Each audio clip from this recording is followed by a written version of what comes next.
अनंत कोटि ब्रह्मांड नायक राजा धीराज योगीराज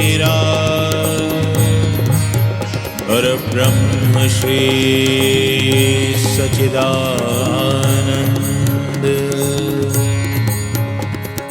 सद्गुरु श्री साईनाथ महाराज।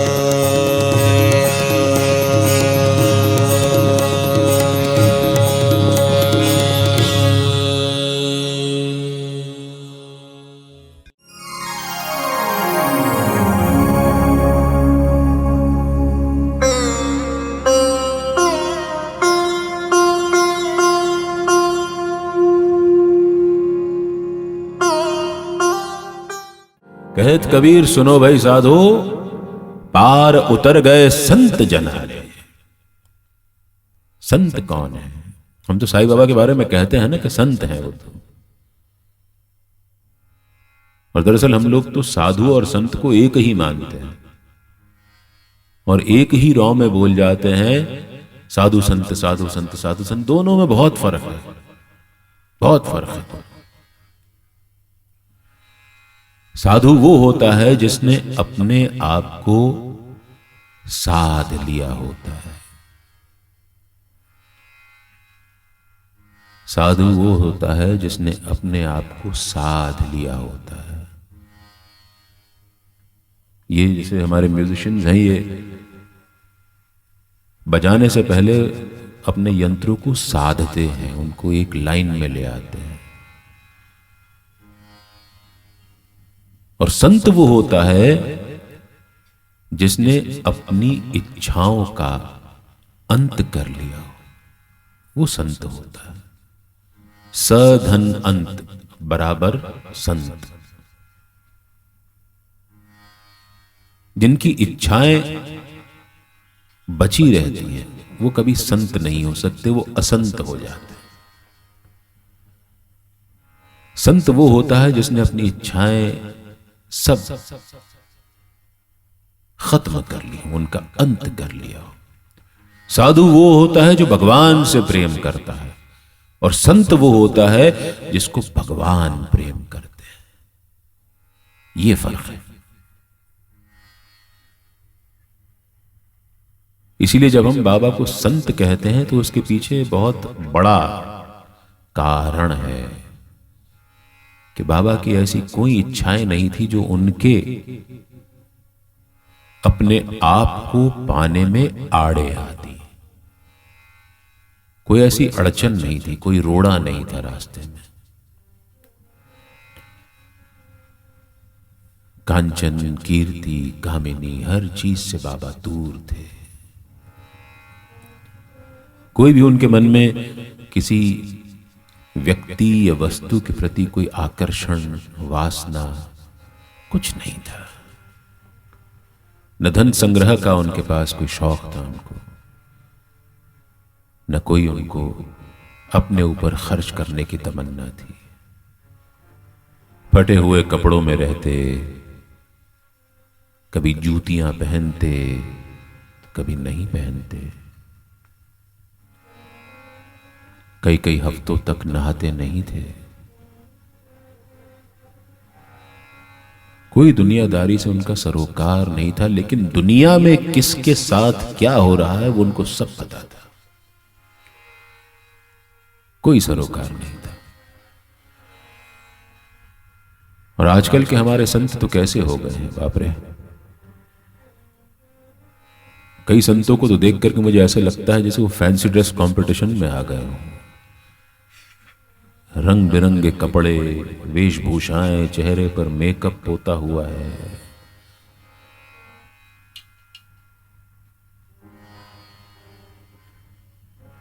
ये संतों से बच करके रहिए, बड़ा खतरनाक होते हैं आजकल के संत जो हैं। कितने संतों के बारे में तो हम पढ़ चुके हैं कि वो बेचारे पीछे हैं।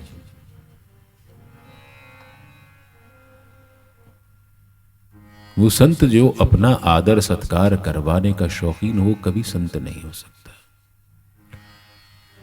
ये तो हमारे देश की परंपरा है कि हम जिनको संत कहते हैं उनके पाद प्रक्षालन करते हैं, उनकी वंदना करते हैं। लेकिन थोड़ा सा मन और बुद्धि में विवेक का संतुलन ले आइए। ऐसे लोगों को आप अपना शारीरिक, मानसिक, आर्थिक शोषण करने के लिए स्वतंत्रता मत दीजिए,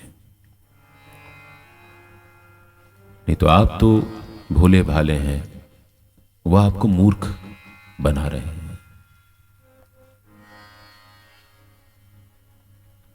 और इसीलिए कथावाचकों के झंझट में मत पड़िए। और इसीलिए मैं अपने आप को न कथावाचक कहलवाता हूं, न कथाकार कहलवाता हूं। मैं सिर्फ बाबा की बातें करता हूं, न मैं कोई साधु हूं, संत हूं, न सन्यासी हूं, सीधी बात। और बड़े स्पष्ट दिशा निर्देश जब जाते हैं, कथा का कोई आमंत्रण आता है जो मेरी तरफ से जाते हैं, उसमें लिखा रहता है कोई पैर ना छुए कम से कम। किस बात का कथावाचक? बड़ा अद्भुत एक दो अच्छे किस्से हैं, आपको सुनाता हूं, बड़े मजेदार आते हैं। सोनीपत वालों ने कथा का आयोजन करवाया था शिरडी में। सोनीपत में बड़े कथा के प्रेमी हैं साईं बाबा की, तो उन्होंने शिरडी में एक दफे कथा का आयोजन करवाया। साईं आश्रम कॉम्प्लेक्स में जो उनका एम्फी थिएटर बना हुआ है, वहां पर कथा का आयोजन, बड़ी बृहद स्तर पर कथा आयोजन की गई थी। तो जैसे मैं हूं वैसे ही चला गया था वहां कथा करने। तो कथा समाप्ति के बाद एक सज्जन मेरे पास आते हैं कि आप कैसे कथाकार हैं? लेकिन मैं कथाकार हूं ही नहीं। तो बोले वही तो मैं कहूं कि कथाकारों के साथ तो दो चार चम्मच चम्मच रहते हैं। जो आते हैं तो उनके पहले आसन बिछा देते हैं, उनकी पादुकाएं उठा के साइड में रख देते हैं। आप तो खुद ही अपने चप्पल निकाल रहे थे। मैंने कहा ऐसे ही तो होता, और क्या होता है? भगवान की बातें करनी है ना, और क्या करना है। और कथाकार कोई बहुत बड़ा वो नहीं होता, वो भी सुनता ही है, बुलवाने वाला कोई और होता है। उसकी आवाज भर सुनाई देती है, शब्द, भाव और विचार वहां से आते हैं। आप वहां बैठ करके सुनते हैं, हम यहां बैठ करके सुनते हैं, बस इतना ही फर्क होता है। सुनते सभी हैं। खैर, दूसरे दिन अब की बार कथा शुरू होने के पहले मेरे पास आ गए वही सज्जन। बोले आप आज सवेरे समाधि मंदिर गए थे? मैंने कहा गए थे, मेरी पत्नी भी साथ में थी। बोले हाँ देखा था आपको। मैंने कहा हाँ। तो बोले आप जीन्स पहनते हैं? मैंने कहा हाँ पहनते हैं, उसमें क्या हो गया। बोले आप कथा करते हैं और जीन्स पहनते हैं? मैंने कहा उसमें मनाही थोड़ी है यार। कथा करने वाला जीन्स नहीं पहन सकता, ये किसने कहा? और जीन्स पहनने वाला कथा नहीं कर सकता, ये किसने कहा?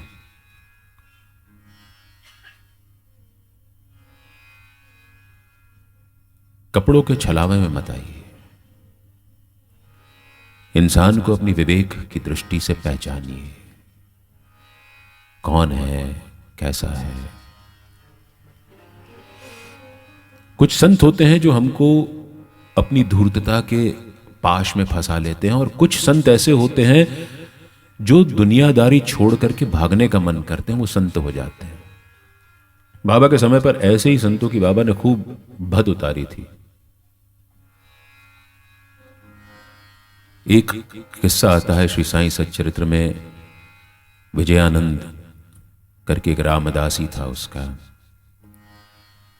मानसरोवर की यात्रा पर जाने वाला था।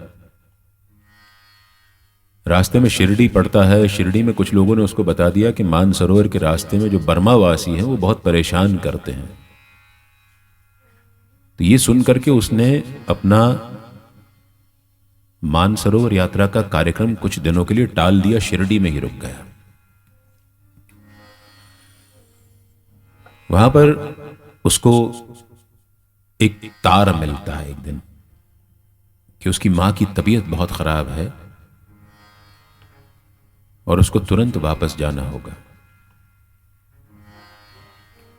वो तार लेकर के वो बाबा के पास आता है इजाज़त मांगने, क्योंकि शिरडी की ये विशेषता है, हम पहले भी इस बारे में बात कर चुके हैं कि बाबा की मर्जी के बिना ना तो कोई वहाँ से जा सकता है और ना ही कोई वहाँ पर आ सकता है।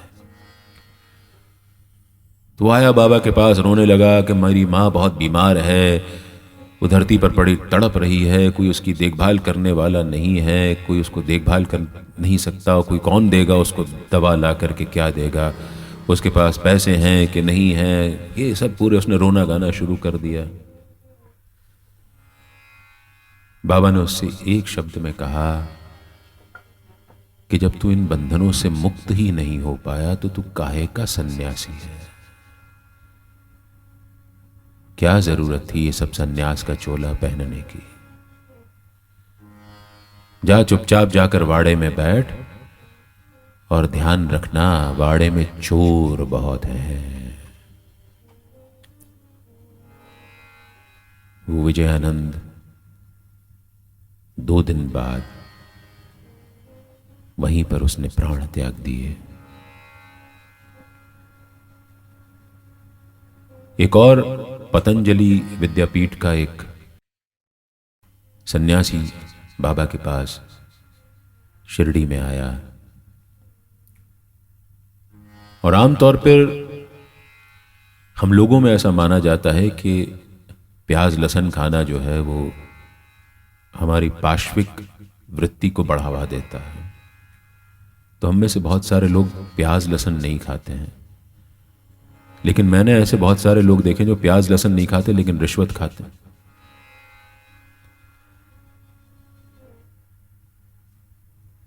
एकादशी के दिन तो वैष्णवों में, हम लोगों में भी बड़ा वर्ज्य रहता है कि प्याज लहसुन नहीं खाना।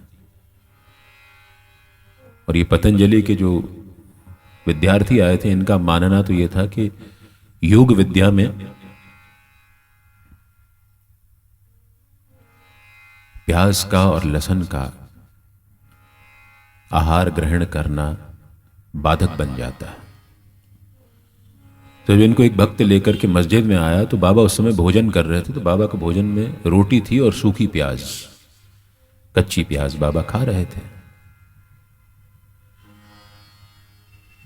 तो बोला कुछ नहीं, लेकिन इस विद्यार्थी के मन में आया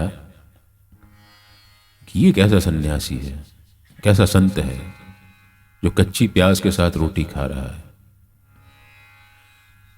अब बाबा से कुछ छिपा तो था नहीं, उसके बिना एक भी शब्द बोले बाबा ने जो साथ उसको लेकर के आया था पतंजलि विद्यापीठ के विद्यार्थी को, उस भक्त से बाबा ने कहा कि जो लोग प्याज हजम कर सकते हैं उन्हें ही इसे खाना चाहिए। बाबा का इन सब ढकोसलों में कोई रुचि नहीं थी। एक सोमदेव शास्त्री की कथा आती है। काका साहब दीक्षित के बड़े भाई जी जब कैलाश मानसरोवर की यात्रा पर गए तो वहां पर उनको ये सन्यासी मिल गए जिनका नाम था सोमदेव शास्त्री। और जैसा होता है, बाबा में विश्वास रखने वाला हर व्यक्ति किसी नए व्यक्ति से जब मिलता है तो जरूर कहता है कि शिरडी के साईं बाबा के दर्शन करना तुम वहां करके। समय बीता और सोमदेव शास्त्री का शिरडी आना हुआ। मुंबई पहले आना हुआ और भाई जी को लेकर के वो शिरडी के लिए निकल पड़े। शिरडी से कुछ ही दूर थे कि उन्होंने मस्जिद पे ध्वजा पताकाएं लहराती हुई देखी। उनसे भाई जी ने कहा कि देखो वो है मस्जिद, वहां पे हमारे बाबा रहते हैं। तो बोले ये कैसा संत है जिसकी रहने की जगह पर ध्वजा पताकाएं फहरा रही हैं। तो बोले कुछ नहीं है ये तो, अभी तुम वहां जाकर के उनके ठाठ देखोगे तो फिर बोलना मत कि ऐसा संत कैसा है कि जरीदार शेला भी पहनता है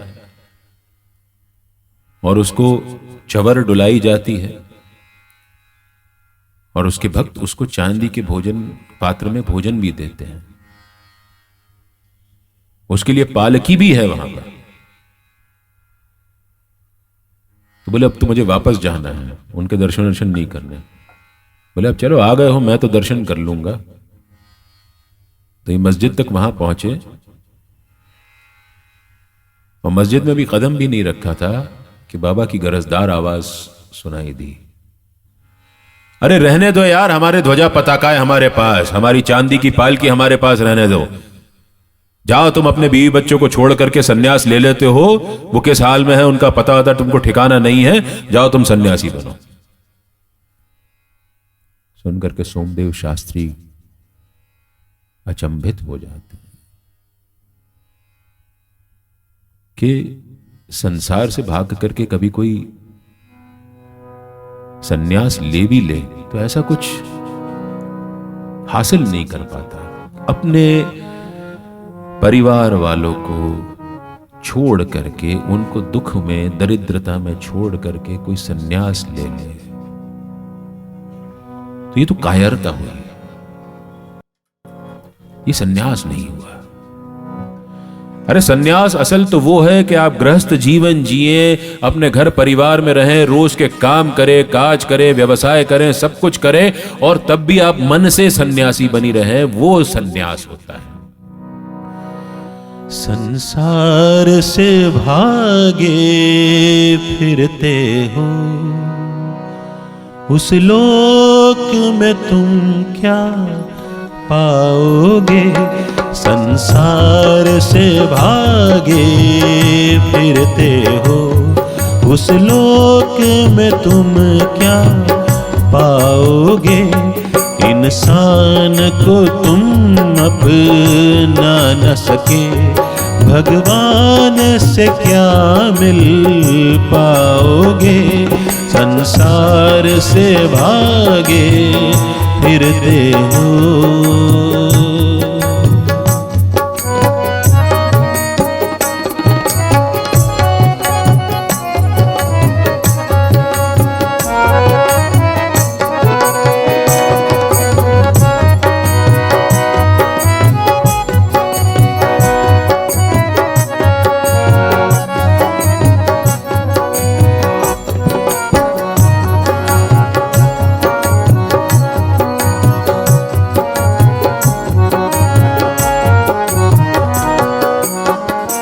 ये पाप है क्या, ये पुण्य है क्या, रीतों पर धर्म की मोहरे हैं।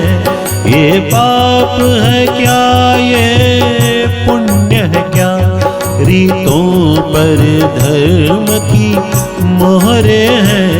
रीतों पर धर्म की मोहरे हैं। हर युग में बदलते धर्मों को कैसे आदर्श बनाओगे। संसार से भागे फिरते हो।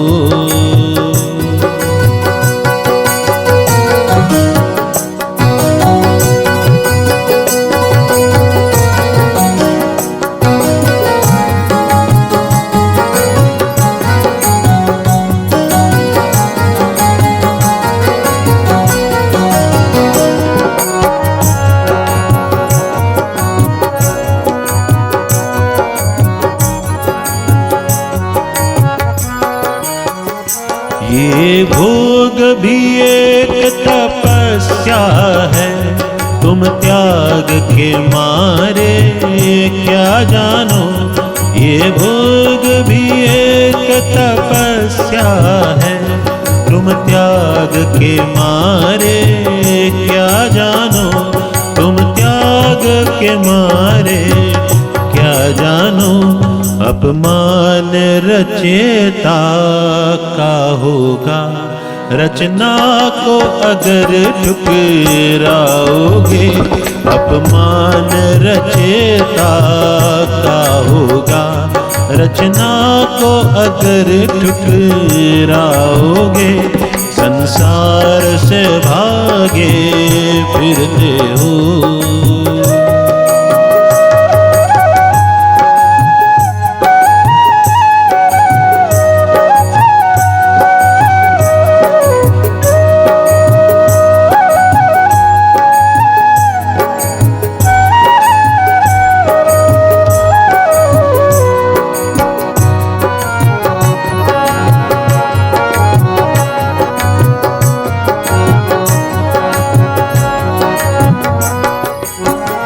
हम कहते हैं ये जग अपना है, तुम कहते हो झूठा सपना है। हम कहते हैं ये जग अपना है, तुम कहते हो झूठा सपना है। तुम कहते हो झूठा सपना है। हम जन्म कमा कर जाएंगे, तुम जन्म गवा कर जाओगे। हम जन्म कमा कर जाएंगे, तुम जन्म गवा कर जाओगे। संसार से भागे फिरते हो, उस लोक में तुम क्या पाओगे। इंसान को तुम अपना न सके, भगवान से क्या मिल पाओगे। संसार से भागे फिरते हो। तुम ये संसार छोड़ करके चले जाओ, धन कमाना छोड़ दो, अपने शरीर को दुख दो। अरे क्यों देना अपने शरीर को दुख भाई? ये शरीर क्या आपने स्वयं अपनी मर्जी से चुना है? जब आपका इस शरीर पर कोई अधिकार है नहीं, तो इसको दुख देने का भी आपका कोई अधिकार नहीं बनता। ये आपके पास ऊपर वाले की नेमत है, अमानत है। उसने जब आपको मनुष्य बना करके भेजा है, तो उसने आपके लिए कोई काम सोच रखा है, कोई ध्येय निर्धारित कर रखा है, कोई लक्ष्य दे रखा है। उस लक्ष्य को आपको ढूंढना है, और आप जीवन से भाग करके आप उस लक्ष्य को कभी ढूंढ नहीं सकते।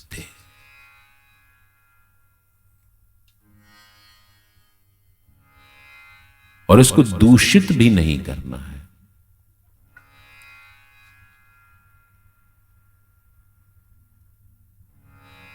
न ये शरीर आपका है और न ये आपका रहेगा।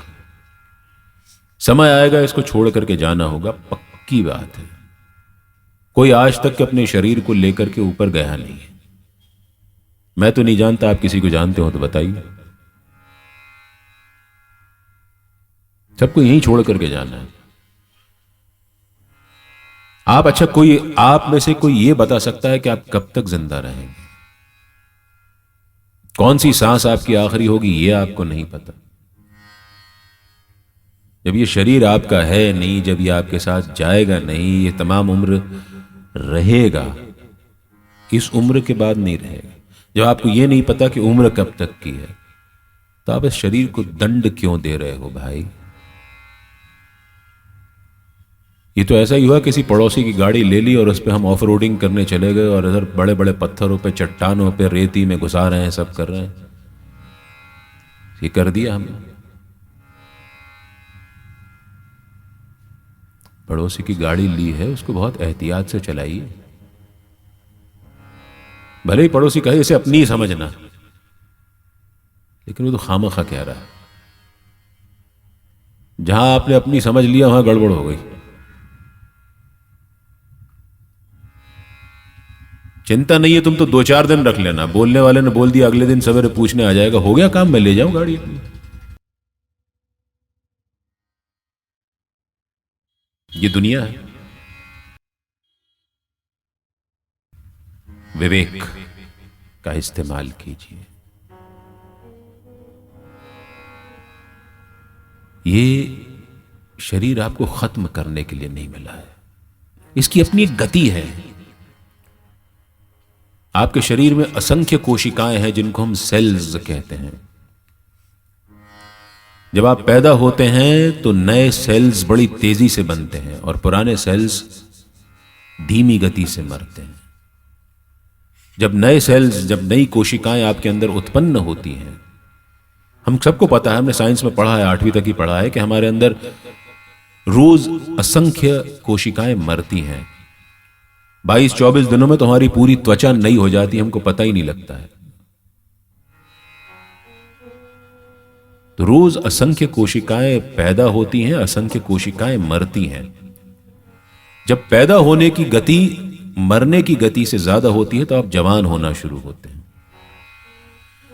जब दोनों बराबर हो जाती हैं तो आप प्रौढ़ावस्था में आ जाते हैं।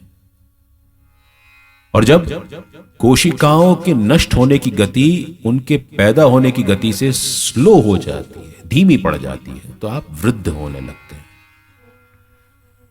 और जब पुरानी कोशिकाएं मर जाती हैं और नई पैदा नहीं होती तो आप अपना शरीर छोड़ देते हैं। इसीलिए अगर शरीर को ज्यादा लंबे समय तक रखा जाए तो उनमें से बदबू आने लगती है, क्योंकि कोशिकाओं का क्षरण हो रहा है, लगातार हो रहा है।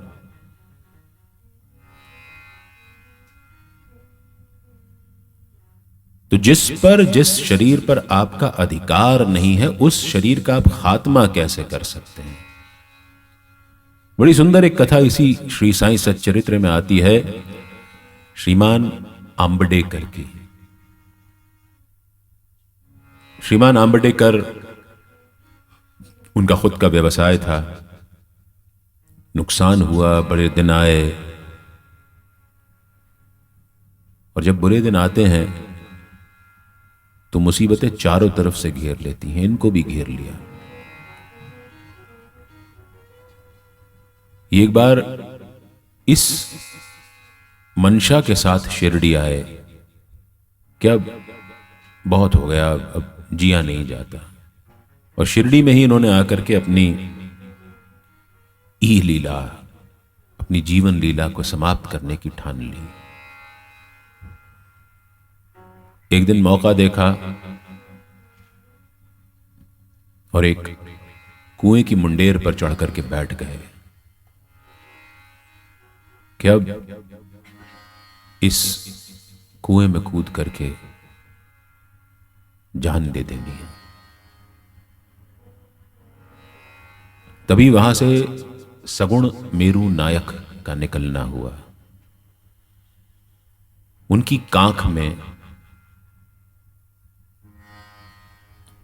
एक किताब थी, स्वामी समर्थ की जीवनी थी।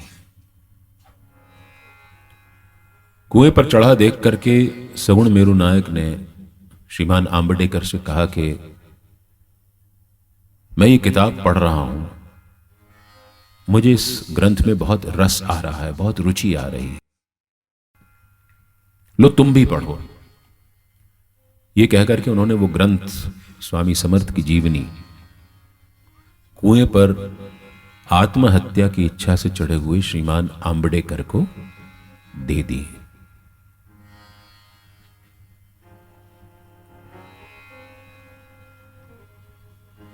अब कोई हमको कोई किताब देता है तो हम औपचारिकतावश उसी समय उसके कुछ पन्ने पलट करके देखते हैं कि चलो भाई, तुम्हें बड़ी अच्छी लग रही है, तुमने मुझे दी है तो मैं भी कम से कम पढ़ूं या ना पढ़ूं, थोड़ा सा ढोंग तो कर ही लूं। तो उन्होंने भी पन्ने उलट लिए, और जो पन्ना खुला वहां पर एक व्यक्ति की कथा थी कि जो अपने बहुत सारी बीमारियों के चलते बहुत क्षुब्ध था, बहुत दुखी था, और वो आत्महत्या करना चाहता है, और उसको स्वामी समर्थ कैसे आत्महत्या करने से रोक देते हैं, उसका पूरा विवरण था। ये कथा पढ़ करके श्रीमान आंबेडकर को एहसास होता है कि मैं भी तो इसी परिस्थिति में हूं। जब अक्कलकोट महाराज ने, श्रीमान स्वामी समर्थ ने उस व्यक्ति को आत्महत्या नहीं करने दी, तो ये बाबा का इशारा है कि मैं भी आत्महत्या का विचार त्याग दूं। साईं ऐसे ही करते हैं, ऐसे ही सामयिक औषधि भेज देते हैं हमारे पास।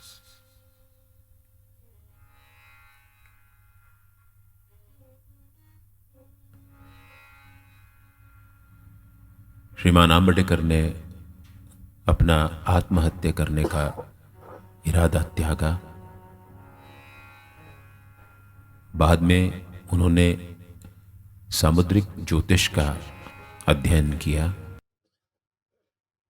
और बहुत सारा धन कमाया और अंत में एक सफल व्यक्ति की जीवन जी करके उन्होंने प्राकृतिक रूप से अपना शरीर त्यागा।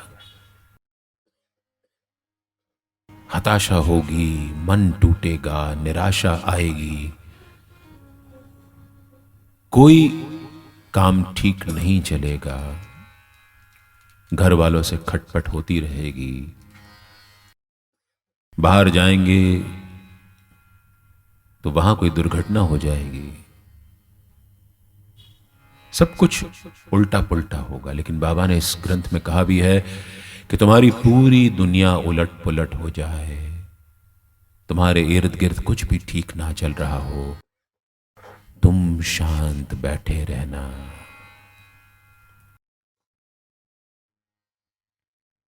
जब समय गड़बड़ चल रहा हो और जब हम कुछ भी ना कर पा रहे हो, तो कुछ वक्त के लिए बिल्कुल शांत होकर के बैठ जाना चाहिए। मन में बुरे ख्यालों को जगह नहीं देनी चाहिए और कम से कम अपना शरीर अप्राकृतिक रूप से खत्म करने की मंशा तो जीवन में कभी लानी ही नहीं चाहिए। समय बदलता है, समय की खासियत यही है कि हमेशा बदलता है, ये टिक करके एक जगह रहता ही नहीं है,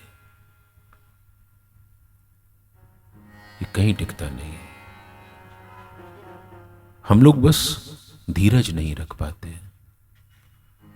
धीरज रखेंगे तो जीवन में समय बुरा वाला निकल जाएगा, आसानी से निकल जाएगा।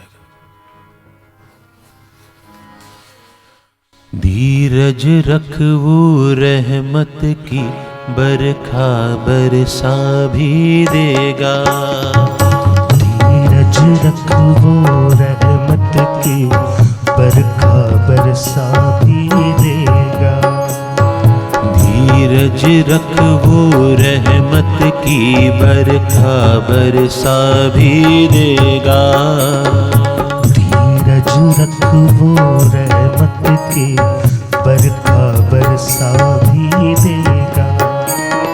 जिस साईं ने दर्द दिया है, जिस साईं ने दर्द दिया है, वही दवा भी देगा। धीरज रख वो रहमत की बरखा बरसा भी देगा। धीरज रख वो रहमत की बरखा बरसा भी देगा।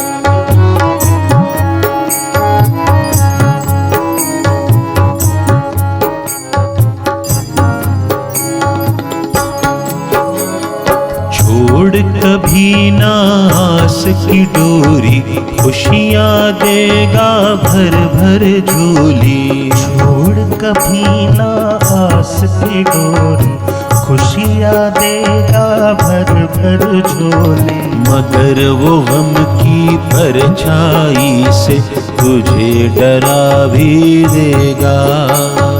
मगर वो गम की परछाई से तुझे डरा भी देगा। जिस साईं ने दर्द दिया है, जिस साईं ने दर्द दिया है, वही दवा भी देगा। धीरज रख वो रहमत की बरखा बरसा भी देगा।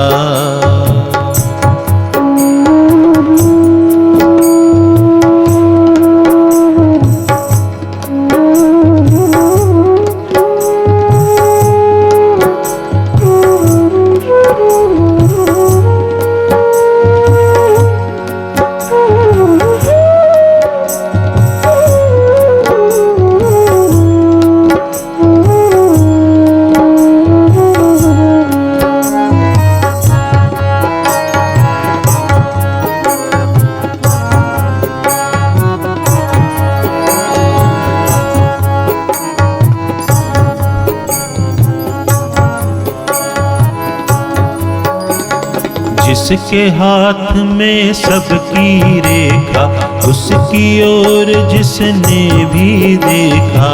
जिसके हाथ में सबकी रेखा, उसकी ओर जिसने भी देखा। सही समय पर मध्यम तारा वो चमका भी देगा। सही समय पर मध्यम तारा वो चमका भी देगा। जिस साईं ने दर्द दिया है, जिस साईं ने दर्द दिया है, वही दवा भी देगा। धीरज रख वो रहमत की बरखा बरसा भी देगा।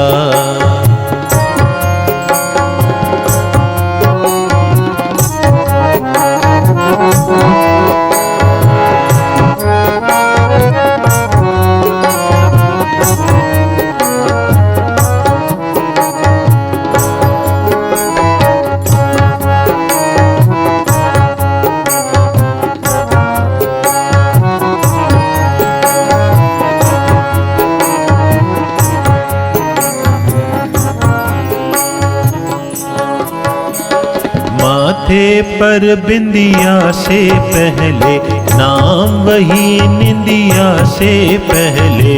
माथे पर बिंदिया से पहले नाम वही निंदिया से पहले। एक दिन वो तेरी आशा को एक चेहरा भी देगा। एक दिन वो तेरी आशा को एक चेहरा भी देगा। जिस साईं ने दर्द दिया है, जिस साईं ने दर्द दिया है, वही दवा भी देगा। धीरज रख वो रहमत की बरखा बरसा भी देगा।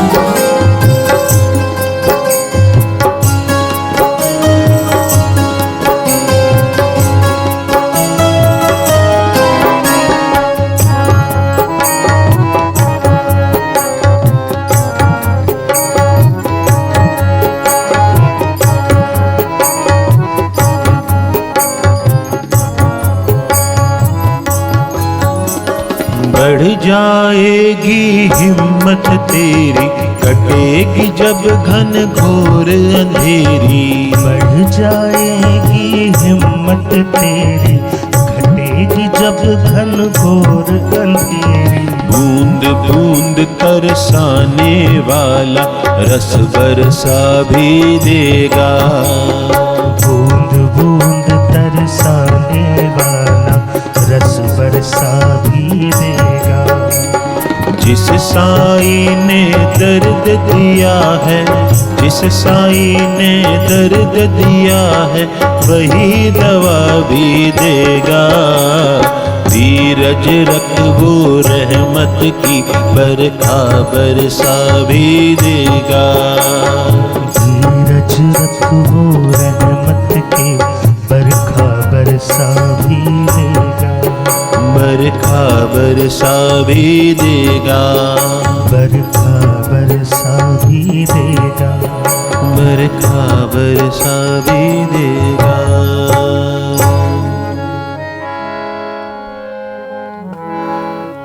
और जब समय खराब चल रहा हो तो ज्योतिष, नजूमी, पत्रिका देखने वाले, हाथ देखने वाले, वो क्या होता है, ताम्रपत्र पर क्या लिखा रहता है, वो देखने वाले, फेस रीडिंग करने वाले, ऐसे लोगों के पास भी जाने की जरूरत नहीं है अगर बाबा में श्रद्धा है। समय कट जाएगा। आजकल तो मैं देखता हूं बहुत सारे पेपरों में विज्ञापन आते हैं, आजकल तो सोशल मीडिया पर भी विज्ञापन आते हैं। वो बाबा की फोटो एक तरफ रखी रहती है और दूसरे एक तरफ लिखा होता है बंगाली बाबा। उनके अजीब से चेहरे के साथ दिया रहता है कि शर्तिया, शादी नहीं हो रही हो, वशीकरण, इच्छाकरण, धन योग, पता नहीं क्या क्या सब लिखते रहते हैं। इन सब झंझटों में मत पड़िए। बाबा ने भी बड़ी सारगर्भित सीख इस बारे में दी है हमको। जो यहां से बोला जा रहा है सब श्री साई सच्चरित्र में, और जो नहीं है उसका संदर्भ इसमें है।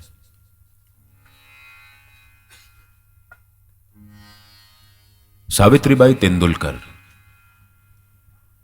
उन्होंने बाबा पर कोई 100 भजनों का संग्रह रचा था। उनका बेटा बाबू तेंदुलकर, उसको डॉक्टर बनना था। उसको किसी ज्योतिष ने कह दिया कि इस साल तो तू डॉक्टर बन ही नहीं सकता। बाबू तेंदुलकर हतोत्साहित होकर के बैठ गया, लेकिन उसकी मां की बाबा में बहुत श्रद्धा थी, श्रीमती सावित्रीबाई तेंदुलकर की।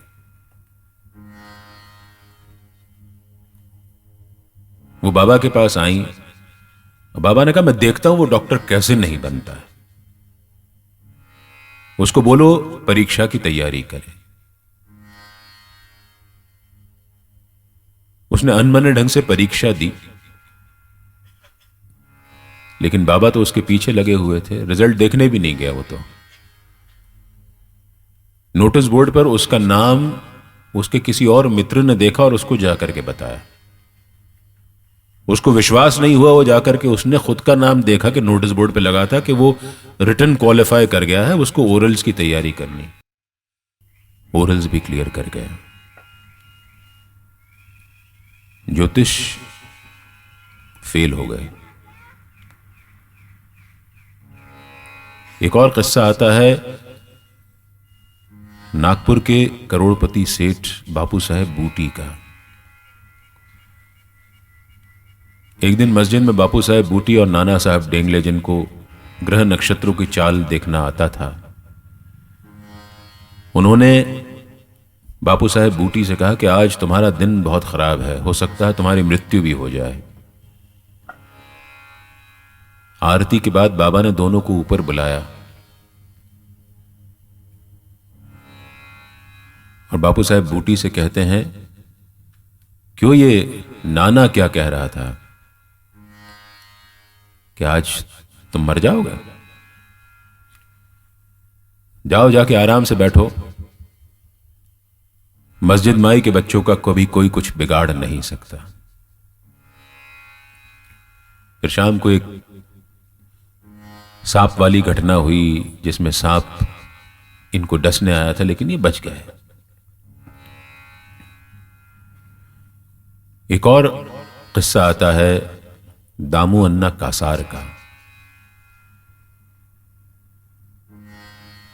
जिनका परिवार आज भी मस्जिद माई पर रामनवमी पर जब 2 झंडे बदले जाते हैं, एक हरा और एक नारंगी, हरा वाला आता है दामू अन्ना कासार के परिवार से और नारंगी वाला आता है नाना साहब निमोणकर के परिवार से, वंशजों से।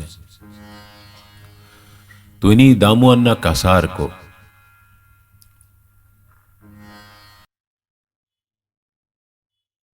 तीन शादी करने के बाद भी संतति सुख, संतान सुख नहीं मिल पा रहा था।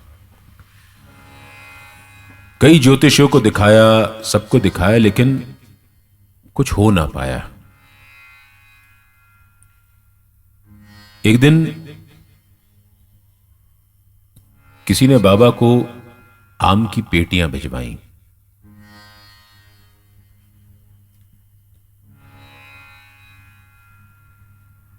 तो बाबा ने सारे आम तो भक्तों में बांट दिए, कोई 300 आम थे। 4 आम श्यामा से कहा कि इनको जरा बाजू में रख ले। थोड़ी देर में दामू अन्ना कासार का शिरडी आना हुआ और बाबा ने श्यामा से कहा कि ये आम इसको दे दे और खा करके मरने दे। दामू अन्ना कसार दुखी हो गए कि मैं बाबा की शरण में आया हूं और बाबा ने मुझसे कह दिया कि मरने दे इसको। श्यामा ने कहा कि बाबा का अभिप्राय यह नहीं था। बाबा का अभिप्राय था कि तुम्हारा अहंकार मर जाए। तब फिर बाबा ने कहा कि श्यामा इसको बोल ये आम इसकी पत्नियों को खिला दे। उसने अपनी पत्नियों को वो आम दिए और उसके बाद उसके यहां अगले 10 सालों में 11 संतानें पैदा हुई उन 3 पत्नियों से। उनमें से कुछ अपने प्रारब्ध के चलते बहुत लंबा नहीं जी पाई, लेकिन बाबा ने ज्योतिषियों का कथन झुठला दिया।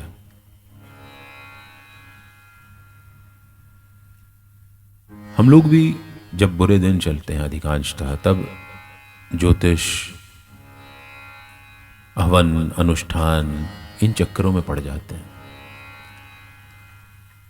लेकिन अगर कोई चीज सही में आपका भाग्य बदल सकती है, तंत्र मंत्र इन सब चीजों में मत पड़िए।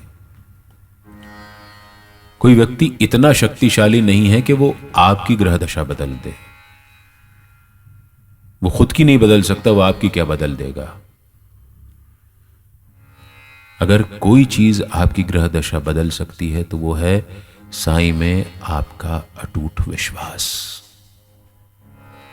कहते हैं वक्त से पहले और किस्मत से ज्यादा किसी को कुछ नहीं मिलता, लेकिन मेरे साईं की कृपा हो तो वक्त से पहले भी मिलता है, वक्त के बाद भी मिलता है, वक्त पे भी मिलता है और किस्मत से भी ज्यादा मिलता है। किस्मत भाग्य के लिखे को मैंने बदलते देखा है।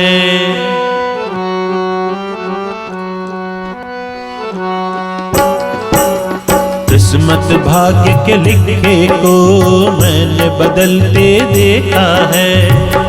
मुकद्दर साईं के दर से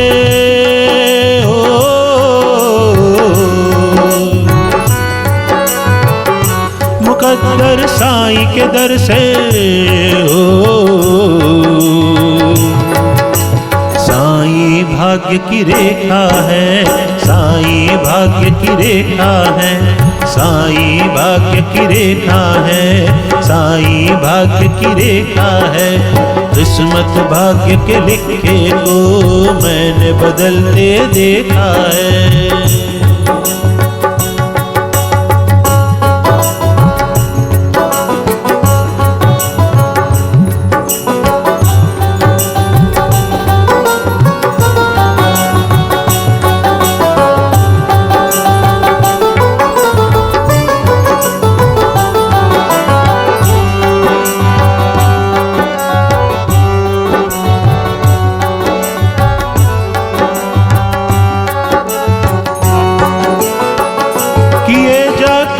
तू बंदे समझ ले फल वही देगा। इबादत साईं की कर ले, मगन हो बल वही देगा।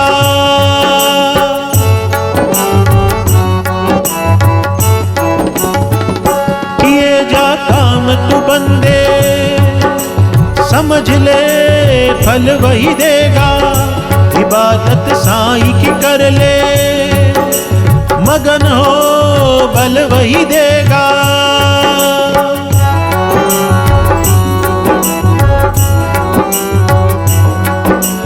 मिले हम तो समझ ले बंदे,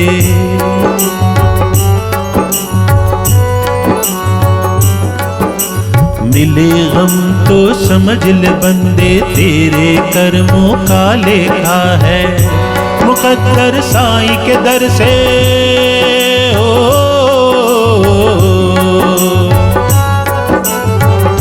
मुकद्दर साईं के दर से साईं भाग्य की रेखा है, साई भाग्य की रेखा है, साई भाग्य की रेखा है, साई भाग्य की रेखा है। किस्मत भाग्य के लिखे को मैंने बदलते देखा है।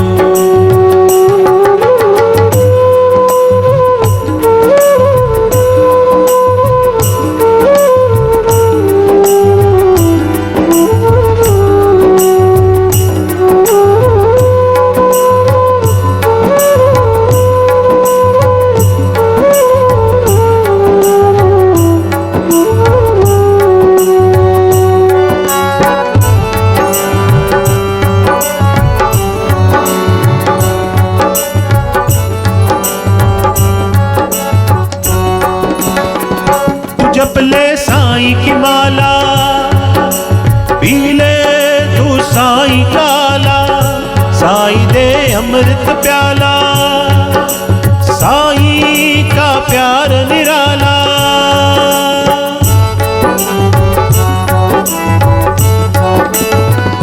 तू जप ले साईं की माला, पी ले तू साईं काला, साईं दे अमृत प्याला, साईं का प्यार निराला।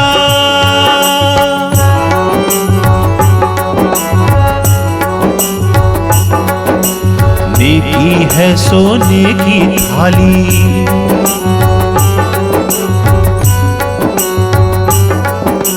नेकी है सोने की थाली, बदी लोहे की मेखा है।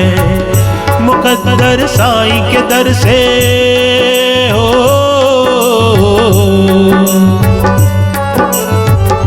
मुकद्दर साईं के दर से हो।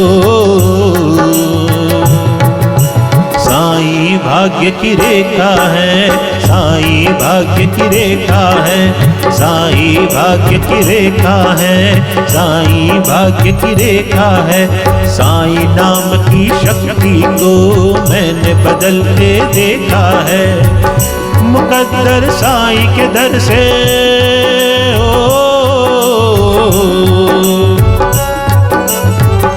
मुकद्दर साईं के दर से हो। साईं भाग्य की रेखा है, साईं भाग्य की रेखा है, साईं बदलते रेखा है, साईं भाग्य की रेखा है, साईं भाग्य की रेखा है, साईं भाग्य की रेखा है, साईं भाग्य की रेखा है, साईं भाग्य की रेखा है। तो हम ऐसे दलालों के चक्कर में ना पड़े जिन्हें खुद अपने भविष्य का पता नहीं है और हमारा भविष्य बदलने चले। कोई आपका भविष्य बता सकता है, लेकिन वो कहे कि इतने हजार दे दो, इतने लाख दे दो, मैं ये उपाय कर दूंगा, ये हो जाएगा, इतने जाप कर दूंगा, इससे कुछ नहीं होगा। आप केवल और केवल ईश्वर का नाम, अपने आराध्य का नाम, अपने इष्ट का नाम, अपने साईं का नाम, जिसमें आप यकीन करते हो, गणपति, शंकर, महादेव, विष्णु, जिसको आप चाहते हो, वही आपका भाग्य बदल सकते हैं। इतना नाम लीजिए उनका कि वो सुनने पर मजबूर हो जाएं। इतना उनको पुकारिए। बाबा कभी नाम स्मरण में, नाम जाप में बहुत बहुत विश्वास था। तभी तो बाबा ने झूठ बोल करके भी श्यामा के लिए विष्णु सहस्त्रनाम पुस्तक की उपलब्धता करवा दी थी। बड़ा सुंदर किस्सा आता है इसके अंदर, श्री साईं सच्चरित्र में।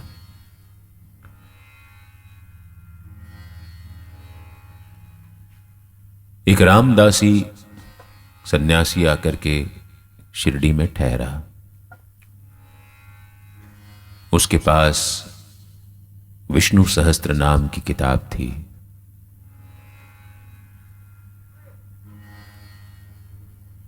बाबा ने अचानक अपने पेट पर हाथ रखा और जोर जोर से चिल्लाने लगे कि मेरे पेट में बहुत दर्द हो रहा है, कोई मुझे बाजार से सोनमुखी ला करके दे दे तो मैं ले लूं और मेरे पेट का दर्द ठीक हो जाए। रामदासी बहुत झगड़ालू किस्म का था, हर किसी से बिना बात पंगे लेता रहता था।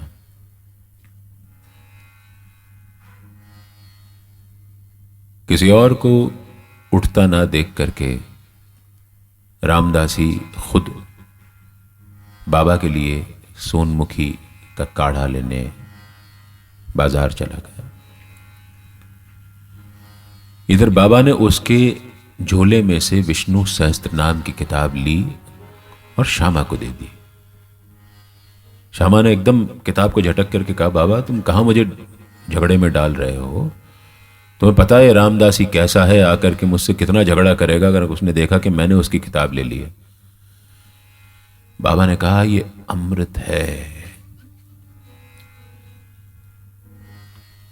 एक बार जब मैं बुरी तरह से तड़प रहा था, मैंने इसी विष्णु सहस्त्र नाम किताब को अपनी छाती पर रख लिया और इससे मुझे असीम शांति हुई। श्यामा, मैं चाहता हूं तू ये किताब पढ़, इसको कंठस्थ कर।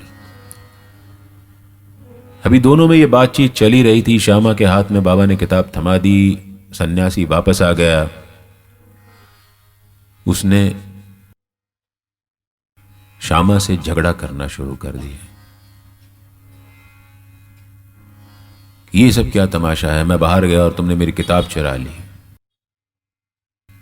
उसका गुस्सा देख करके बाबा ने उससे कहा, रामदासी तू तो सन्यासी है, फिर एक किताब में इतना मोह क्यों तेरा? बाबा की बात सुनकर के श्यामा ने कहा कि मैं तुम्हें ऐसी इसकी 10 प्रतियां और ला दूंगा। रामदासी ने कहा कि नहीं, मुझे तो यही वाली चाहिए।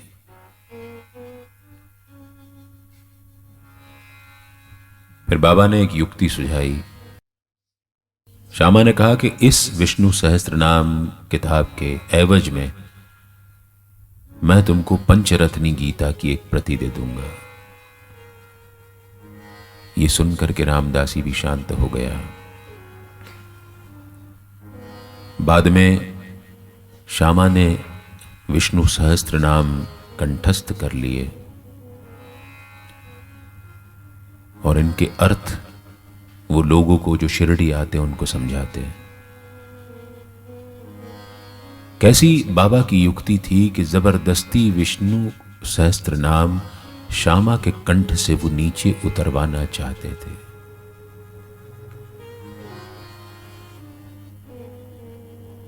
ये बाबा ये करते थे, वो जानते थे कि नाम स्मरण में बहुत शक्ति है। नाम अपने आप में एक ऊर्जा होता है।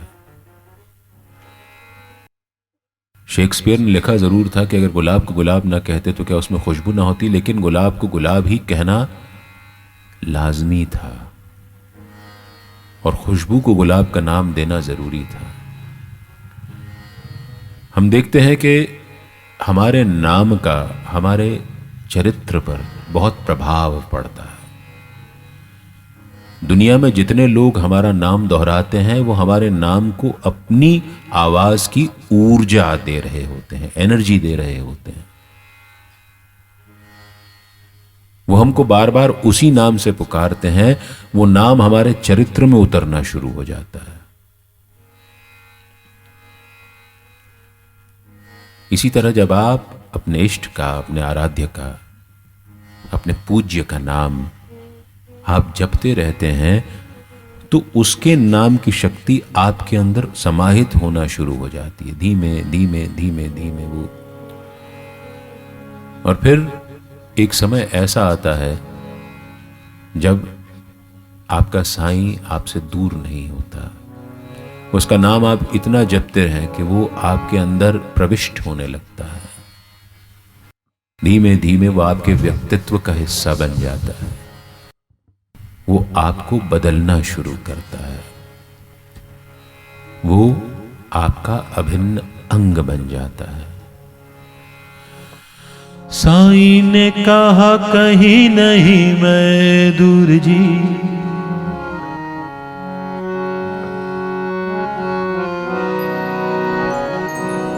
मन से पुकारो आऊंगा जरूर जी। साईं ने कहा कहीं नहीं मैं दूर जी, मन से पुकारो आऊंगा जरूर जी। श्रद्धा सबूरी सदा साथ रखना, श्रद्धा सबूरी सदा साथ रखना, करना कभी ना धन का गुरूर जी, करना कभी ना धन का गुरूर जी। साईं नाम साईं नाम साईं जपिए, साईं नाम साईं नाम साईं जपिए, साईं नाम साईं नाम साईं जपिए, साईं नाम साईं नाम साईं जपिए। दिन रात सुबह शाम साईं जपिए, दिन रात सुबह शाम साईं जपिए, साईं नाम साईं नाम साईं जपिए, साईं नाम साईं नाम साईं जपिए, साईं नाम साईं नाम साईं जपिए, साईं नाम साईं नाम साईं जपिए, ओ साईं नाम साईं नाम साईं जपिए, साईं नाम साईं नाम साईं जपिए।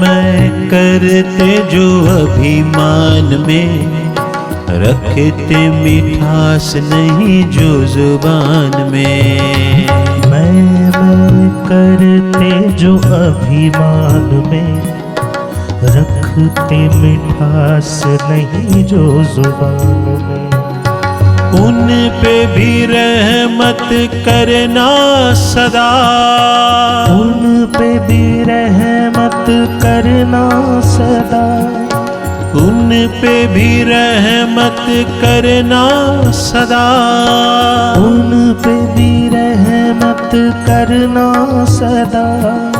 रखना साईं तू उनको भी ध्यान में, रखना साईं तू उनको भी ध्यान में, साईं नाम साईं जपिए, साईं नाम साईं जपिए, ओ साईं नाम साईं जपिए, साईं नाम साईं जपिए।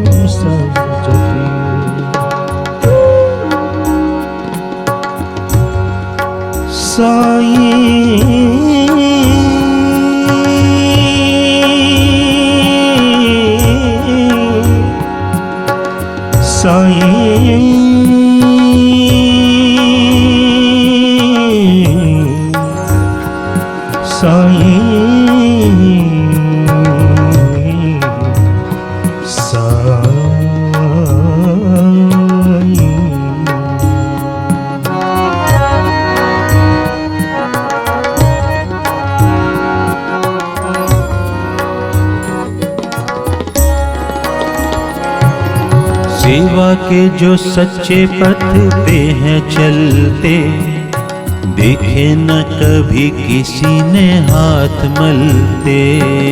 सेवा के जो सच्चे पथ पे है चलते, देखे ना कभी किसी ने हाथ मलते।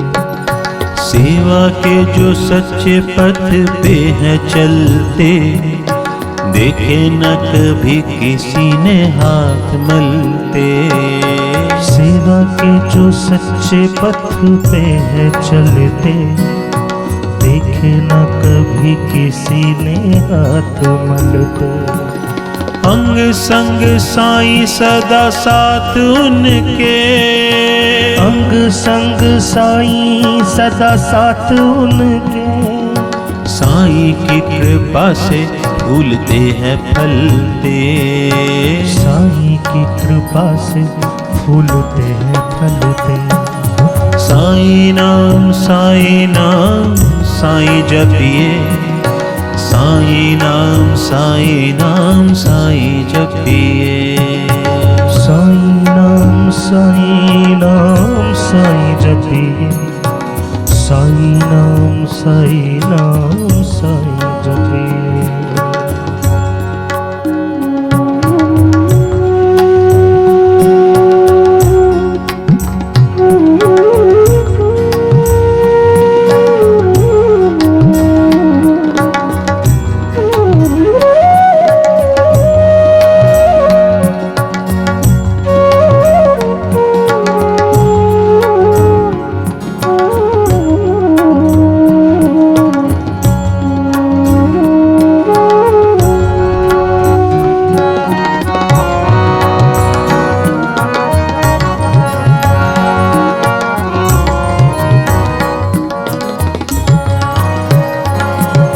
सबको नमन कर प्यारे सदा, बंदे बंदे में वो साईं आप है बसा। सबको नमन कर प्यारे सदा, बंदे बंदे में वो साईं आप है बसा। जल थल गगन सभी दिशाओं में, जल थल गगन सभी दिशाओं में। जल थल गगन सभी दिशाओं में। जल थल गगन सभी दिशाओं में। कण कण में है साईं का ही जलवा। कण कण में है साईं का ही जलवा। साईं नाम साईं जपिए। साईं नाम साईं जपिए। साईं नाम साईं जपिए। साईं नाम साईं जपिए। दिन रात सुबह शाम साईं जपिए। दिन रात सुबह शाम साईं जपिए। साईं नाम साईं जपिए। साईं नाम साईं जपिए। साईं नाम साईं जपिए। साईं नाम साईं जपिए। साईनाथ महाराज की जय।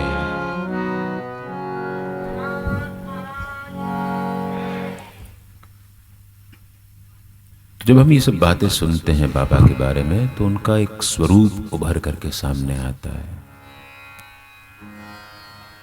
बातें तो बाबा की हम दिन रात सवेरे शाम करते रहेंगे तो बातें बाबा की कभी खत्म नहीं होंगी। न ये अमृत बरसना कभी बंद होगा।